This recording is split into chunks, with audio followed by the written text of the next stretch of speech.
Have you ever wanted to explore the deadly world of Pandora on the go? Well, gear up, for Borderlands 2 on Vita is finally here. When I heard Borderlands 2 was coming to Vita, I suddenly contracted mixed emotions.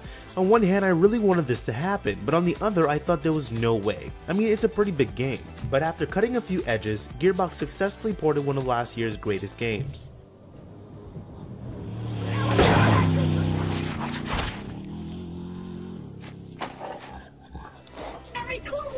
Borderlands 2 is a colorful cel-shaded first-person shooter with a few RPG-like qualities. You could also say the game is a loot hunting game like Blizzard's Diablo. The game lets you build one of 4 characters in a way you always wanted, gives you bazillions of guns to account for and customize, and tops it all off in a semi-open world environment filled with baddies. If that wasn't enough, the storyline of the game is actually pretty good, and it's really funny too. In Borderlands 2, you play as vault hunters in search of treasure, but a man named Handsome Jack has other plans that don't involve you. And he's powerful too, with many people and monsters following him.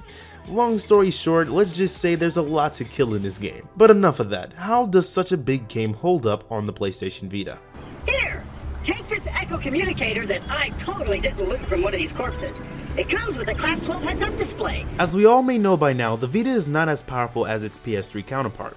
So as expected, Borderlands 2 on Vita won't be perfect. And just for perspective, the PlayStation 3's Borderlands 2 was the worst of the bunch, right behind Xbox and PC. Fortunately, to my surprise, the downgrade was not drastic, and the game held up pretty well. To compensate for the lack of raw power, things didn't make the cut, minor things like shadows or ragdoll deaths. The game also suffers from long load times and occasional bugs and glitches, but they can easily be fixed via update. As for the actual game itself, you'll get a smooth 30 frames per second that does slightly drop when there's a lot of action going on. But even if, I was actually quite pleased with how the game felt. The gang's all here by the way, including DLC characters Gage and Craig the Psycho. Borderlands 2 is a great game alone, but then when you add multiplayer, it gets even better. Now on the PlayStation Vita's version of Borderlands, you only get 2 players online. Luckily, you'll be able to bring your save data from the PlayStation 3 version to your Vita and vice versa.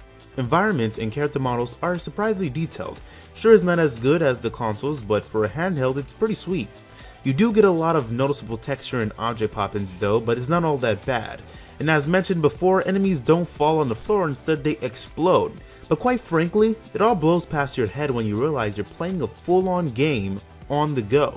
Sure, the game isn't perfect, but it runs pretty solid, and it's still the great Borderlands 2 game we all know and love. If you like this review, don't forget to slap that like button and subscribe, and check out some other awesome PlayStation Vita reviews.